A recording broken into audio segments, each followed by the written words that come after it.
యుగాలెన్ని రాని పాని ముగింపండు లేనే లేని కదే మనం కాదా అనని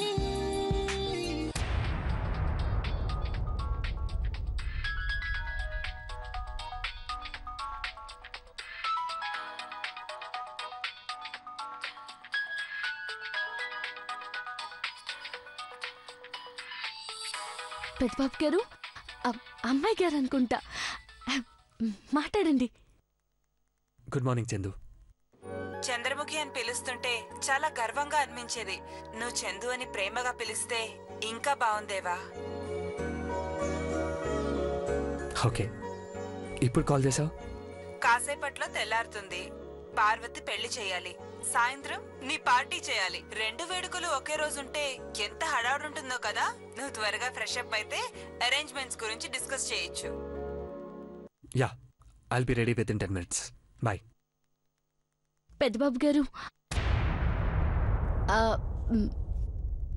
మిమ్మల్ని ఓ మాట అడగొచ్చా? అడుగు పార్వతి. మీ స్వయంవరంలో అందంగా ఉన్న అమ్మాయి, మంచి మనసున్న మహారాణి, అమ్మగారికి పెద్ద కోడలుగా మీకు భార్యగా రావాలని ఈ ఊరి మాంచాలమ్మకి మొక్కుకున్నా. చంద్రముఖ అమ్మాయి గారు ఈ ఇంట్లో అడుగెడుతున్నారు. నా నమ్మూరికి మొక్కుకున్న మొక్కు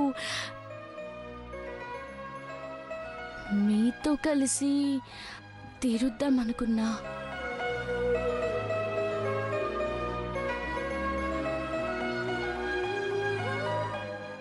వస్తారా పెద్దబాబు గారు? ఇప్పుడే పోవాలా? పొద్దు పొడిచేలోపు వాయినం తీసుకొని నైవేద్యం పెట్టాలా?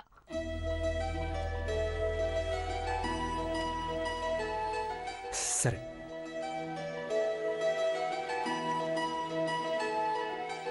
పార్వతి, టైం అవుతుంది.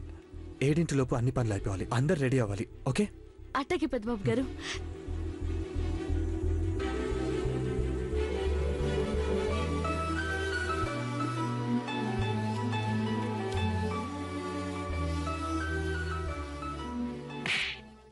$10,000 పోయినందుకు బాధలేదే. పర్ఫెక్ట్ గా పని చేయనందుకు మొంటగా ఉంది. ఏయ్, ఎదవ కబుర్లు చెప్పావు. ఆ మందు తాగానే బావ నావాడవుతాడు, అది ఇది అన్నా. ఆ వంట మనిషి పార్వతికి విషయం తెలిసిపోయిందమ్మా. మందు మార్చి పళ్ళరసం పెట్టింది.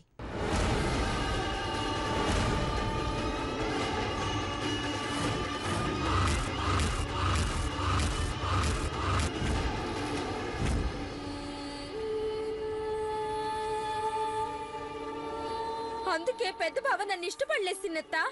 నా జీవితాన్ని నాశనం చేసింది ఆ పార్వతి. ఇంకా చూస్తూ నిలబడ్డావంటే పో అవతలికి.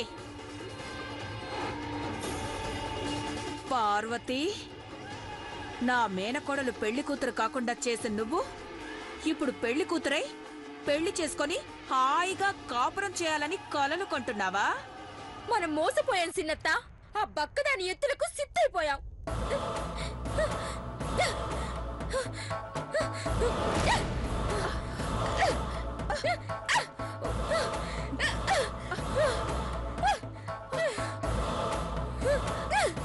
అంత పెద్ద స్వయంవరంలో బావ మెళ్ళో దండేద్దాం అనుకుంటే చెత్త మోహంది.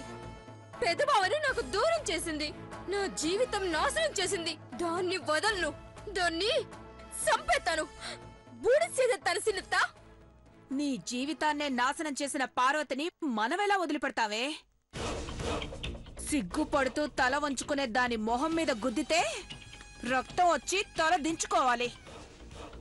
నా పెళ్లి సెడగొట్టి అది పెళ్లి చేసుకుంటుందా? దాన్ని సావగొట్టాల్సినత్త. అది సచ్చినా పర్లేదు, సావాలంతే.